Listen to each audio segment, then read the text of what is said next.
अस्सलाम वालेकुम। क्या हाल है मेरी प्यारी प्यारी बहनों का और छोटी छोटी बहनों का, क्या हाल चाल है? उम्मीद है कि आप सब लोग ठीक ठाक हैं होंगे और अल्लाह के फजल करम से मैं भी ठीक हूँ। तो जी, वेलकम हो गया आपको मेरे चैनल पर। तो आजकल का टॉपिक जो है वो है अस्तगफिरुल्लाह। अस्तगफिरुल्लाह की फ़जीलत का तो आप सबको पता ही है, क्योंकि बहैसियत मुसलमान हर कोई जानता है कि अस्तगफिरुल्लाह की क्या अहमियत है। हम हमारे गुनाह अगर पहाड़ के बराबर भी हो जाए ना, तो हम अस्तगफिरुल्लाह पढ़ेंगे तो अल्लाह पाक हमारे गुनाह जो हैं माफ़ कर फरमा देते हैं। इसके अलावा अल्लाह ताला फरमाते हैं कि अस्तगफिरुल्लाह का विर्द कसरत से किया करें, क्योंकि इसको करने से हमारे रिज़्क की तंगी दूर होती है और हमारे जितने भी मसाइल हैं वो हल होना शुरू हो जाते हैं। आप एक बार इस्तग़फ़िरुल्लाह का विर्द करके देखें तो यकीन मानिए कि आपकी जो परेशानियाँ, मुश्किलें हैं वो कैसे मिनटों में हल होती हैं। ख़ास तौर से जिन बच्चियों के रिश्ते नहीं हो रहे या अच्छी जगह से रिश्ते नहीं आ रहे, तो उनके लिए तो ख़ास ये अमल है कि कसरत से अस्तग़फ़िरुल्लाह का विर्द करें। क्योंकि अल्लाह ताला ने अस्तगफिरुल्लाह पढ़ने का हुक्म ही इसीलिए दिया है कि ताकि इससे आपकी परेशानियां दूर हो सके। अल्लाह ताला ने जो भी चीज़ बनाई है वो हमारे भले के लिए ही बनाई है और उसमें हमारा फ़ायदा ही है। अगर अल्लाह ताला ने किसी चीज़ से हमें कहा है कि बचो, तो आज साइंस भी कहती है कि उस चीज़ में नुकसान है जिससे अल्लाह ताला ने फरमाया है।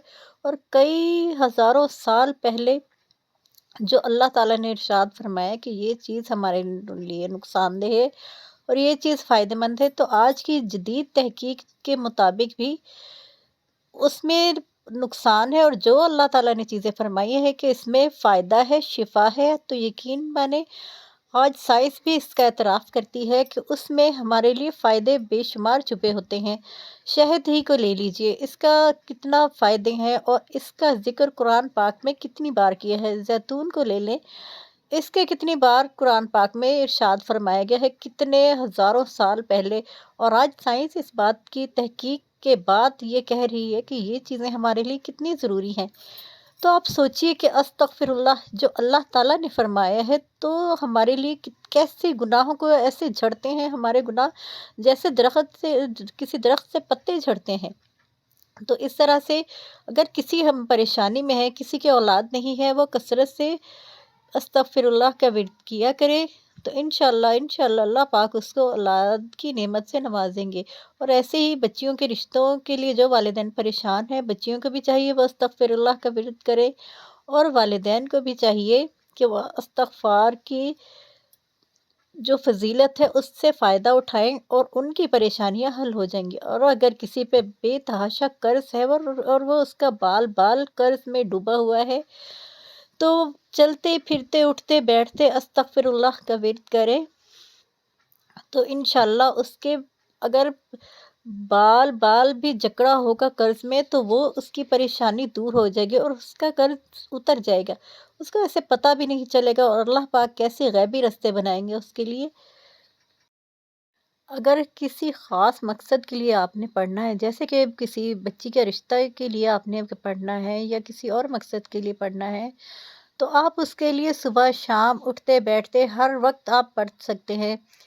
तो इसमें कोई भी ऐसी बात नहीं है कि ये ज़वाल का टाइम है या ये दूसरा टाइम है, इबादत का टाइम है। तो ये आप हर वक्त पढ़ सकते हैं नमाज के बाद और नमाज से पहले भी, इसमें कोई भी ऐसी बात नहीं है। आप इसको हर वक्त पढ़ सकते हैं, क्योंकि ज़बान हमारी पाक ही होती है, इसलिए हमने ज़बान से ही पढ़ना है। तो इस ये चलते फिरते अगर आप कसरत से, मैं कहती हूँ कसरत से, इरशाद फरमाया है हमारे अल्लाह पाक ने हमारे नबी पाक हज़रत मोहम्मद सल्लल्लाहु अलैहि वसल्लम से कि जो जिस किसी को रिज़्क की तंगी का मामला है, कोई परेशानी है, वो कसरत से अस्तगफिरुल्लाह पढ़े। यकीन माने इससे बेहतर अल्लाह पाक ने फरमाया कि इससे बेहतर कोई चीज़ नहीं है कि आप अस्तगफिरुल्लाह कसरत से करें। हमारे दो फ़ायदे हैं, एक तो हमारी जो मुश्किलें और परेशानियां होती हैं वो दूर होती हैं, दूसरा ये है कि हमें बेतहाशा सवाब मिलता है। और हमारे गुनाह जो हैं, चाहे वो समंदर के जो रेत के ज़र्रे होते हैं समंदर में, उसके बराबर भी अगर हमारे गुनाह होंगे और बारिश के जितने कतरे गिरते हैं, ہمارے گناہ اگر اتنے بھی ہوں گے تو ہمارے گناہ بخش دیے جائیں گے استغفر اللہ کی فضیلت سے۔ تو سوچیں، اگر اللہ تعالیٰ نے ہمیں کوئی عبادت بتائی ہے تو اس کا بھی ہمارے لیے ہی فائدہ ہے۔ اس میں ہم اللہ تعالیٰ پہ کوئی احسان نہیں کریں گے کہ ہم استغفر اللہ پڑھ رہے ہیں تو اللہ پہ احسان ہے، تو اللہ پہ اس چیز کا کوئی بھی احسان نہیں ہے۔ اس میں ہماری ہی بہتری ہے۔ ہم جو عمل کریں گے، اگر کوئی پڑھائی کریں گے، کوئی ورد کریں گے، تو اس میں ہماری ہی بہتری ہے۔ اللہ تعالیٰ اپنے بندوں سے بے تحاشا محبت کرتے ہیں۔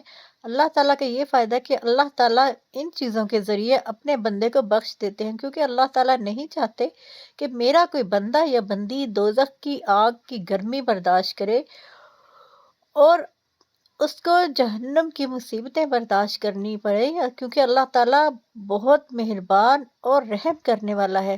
اور اللہ تعالیٰ کو اگر قہار اور جبار گناہ گاروں کے لیے کہا گیا ہے تو وہ بھی اللہ پاک کوشش کرتے ہیں کہ یہ بندہ ہدایت پہ آ جائے، اور اللہ پاک اسے آخری سانس تک موقع دیتے ہیں اور توبہ کی توفیق عطا فرماتے ہیں کہ میرا یہ بندہ یا بندی اگر توبہ کر لے ابھی تو میں ابھی بھی بخش دوں گا۔ تو سوچے ہمارا رب ہم سے کتنی محبت کرتا ہے، تو اور ہمارے لیے آسانیاں پیدا کرتا ہے۔ ہمیں پتہ بھی نہیں ہوتا ہمارے لیے رزق کہاں سے آتا ہے، اور کوئی مصیبت یا پریشانی ہو تو ہمارے لیے کیسے رستے کھولتا ہے کہ ہماری وہ مصیبت ٹل جاتی ہے اور ہمیں پتہ بھی نہیں ہوتا۔ اور کسی ٹائم تو ایسے دعا قبول ہوتی ہے اچانک سے کہ ہم پھر یہی سوچتے ہیں کہ یا اللہ کہ اتنی جلدی تو کتنا مہربان ہو جاتا ہے کہ ہم ذرا سا سچے دل سے پکارتے ہیں اور تو ہمارے لیے کیسے رستے کھولتا۔ تو اس کے ساتھ اجازت دیجیے۔